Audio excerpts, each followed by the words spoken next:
Please tell me I'm not the only one that struggles with a lack of organization in the closet.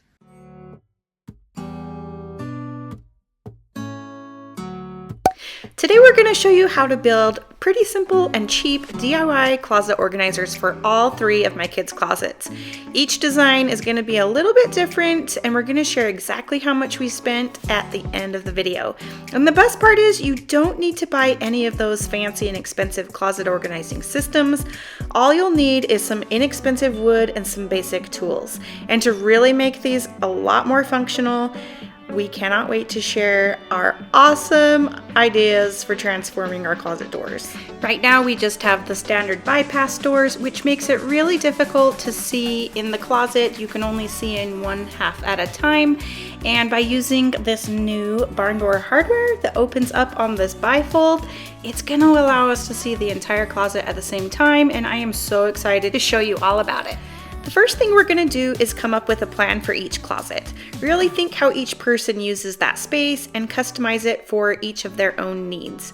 You can easily do this on graph paper or make a 3D rendering to get a more realistic view using a digital program like SketchUp. And if that seems like too much work, we will have these plans available for purchase to make this process as easy as possible for you. So just keep watching and we'll get into the details a little bit later. After you have your plan in hand, you'll know exactly how much wood to get.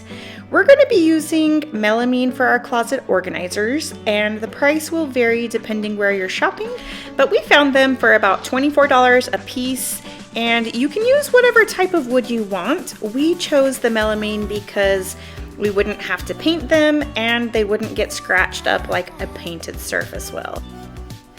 Now you can get to the fun part and clear out the closets. For the first closet, we're going to remove most of the existing components and set them aside because we're going to use some of it later on. But you can definitely leave the existing storage as is and just add to it to create more storage. We're going to do that for the other two closets, so you can decide which method works best for you. By having a clear plan in place, you'll minimize errors, save time, and ultimately create a customized DIY closet organizer that perfectly suits your needs. After any demo and repair work is finished, you're ready to cut the wood. We'll show you two different ways you can do that. First, we used a framing square to accurately mark where to make each cut. Then we set up a straight edge to use as a cutting guide for our circular saw. The higher the tooth count on the blade, the better to prevent chipping. We're using a 60 tooth saw blade for the 3/4 inch material. The second way we ultimately decided to cut the rest of the wood was with our miter saw. We didn't have the right kind of blade for this saw to prevent the chipping, but we learned from some of you that if you put a little painter's tape where you're going to cut, it will prevent the melamine from chipping. And guess what? It worked. So thanks so much to all of you who suggested that to us in our previous closet video. Now with all your pieces cut, you can start to assemble your shelves. We're going to use our pocket hole jig to keep it easy. We're drilling 3 holes on each end of all the horizontal boards. Next, line up the 2 side pieces of the shelves and mark a line for each horizontal board placement with a framing square. And repeat down the 2 boards for all of the remaining shelves. Then you can clamp the boards together to keep them square. We used one of the shelf pieces as a spacer at the bottom of the shelving unit to keep everything nice and square. Start with the top shelf and secure it into place with the pocket hole screws. And repeat, working your way down for all the remaining shelves.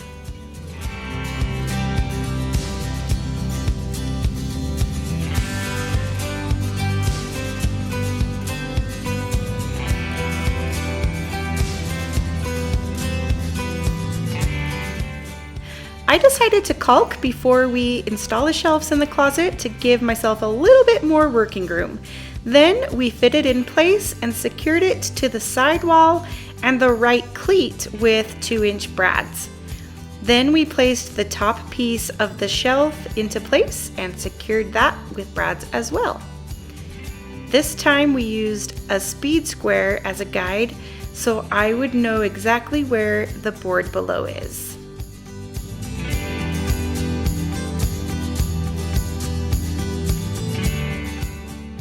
Now take one of the side cleats you've set aside from the demo and secure it in place with brads. And finally, you can reinstall the baseboards and hang the rods back in place. For the other two closets, we decided to keep most of the existing components and add on to create the extra storage we needed. So we left the center vertical board, top shelf, and side shelf with rods.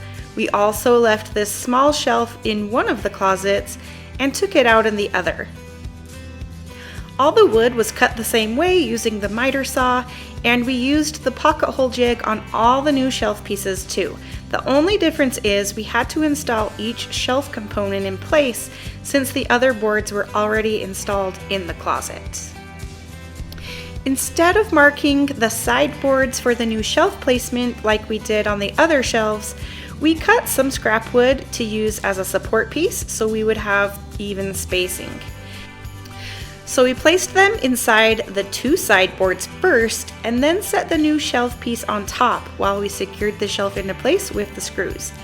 Then we moved the boards onto the new shelf to add another shelf on top of that and repeated for all the new shelf pieces. This method actually worked really well. The only thing you might want to consider is that it's a little harder working inside the closet rather than building it first and then installing it afterward. But it's totally up to you which method works better for you. Yes, it was nice to build the first set outside the closet, but it was also nice to skip the demo and repair work by leaving the existing components in place for the other two. But overall, each method works well and all three closets look awesome. And again, if you're interested in your own set of PDF plans to upgrade any closet in your home, complete with step-by-step instructions, detailed cut list, and diagrams, they'll be available for purchase starting mid-March. So you can find all that information with the link down below in the description box. And the last thing we're going to do to add even more functionality to these closets is to tweak the closet doors. Now this is probably my favorite part of this entire makeover, and we want to thank Banit Barn Door Hardware for working with us on this project. The existing closet doors are sliders, and it made it really hard to see what was in the closet because you could only see in one side at a time, and they were constantly coming off the tracks and causing problems. So we're going to use these same doors and convert them into bifold doors using this awesome new hardware for barn doors. I love the look of the barn doors, but there isn't enough room to have the traditional sliding doors in my kids' rooms. So when I found out there was barn door hardware that opened on a bifold, I knew this is what I had to do. We have an entire video showing you how to install this hardware, so be sure to either tap the link above on your screen or down below in the description box. We'll walk you through each step and show you how to convert the existing doors so you don't even need to buy new ones. Now you may be wondering how hard it really is to install, and don't worry, we were curious as well, but once we did it, we realized it wasn't too difficult at all. If you have any specific questions, be sure to watch our video as we walk you through each step. Now, safety is key. Each of the steps are carefully outlined with drawings to help you visualize how it all works together. Stick to the steps outlined in their new installation manual and you'll be patting yourself on the back for a job well done. I can't even get enough of these closets. I love how much more functional these doors are and the fact that you can see in the entire closet at the same time. By making this simple switch, it allowed us to add more storage in the center of the closet where you wouldn't have been able to utilize that space or access it before with the sliding doors we had.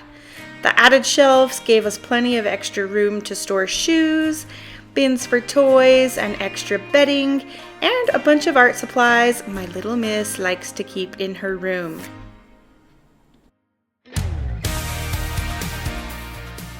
Before we get to the grand total to build these 3 closet organizers, be sure to subscribe and tap the notification bell so you don't miss our next video. We're going to share our best closet organizing hacks for all the closets in your home. You won't want to miss it. Okay, are you ready for it? The grand total to build all 3 of these closet organizers only cost $210.96. That breaks down to about $70 a closet, so that is not bad at all for more functional and customized storage space. And if you want to convert your closet doors like we did, they range in price depending on what size you need, but for a 52-inch hardware kit, ours were only $95 a piece. Well worth the money to gain even more functionality. Thanks so much for watching, and we'll see you in the next one.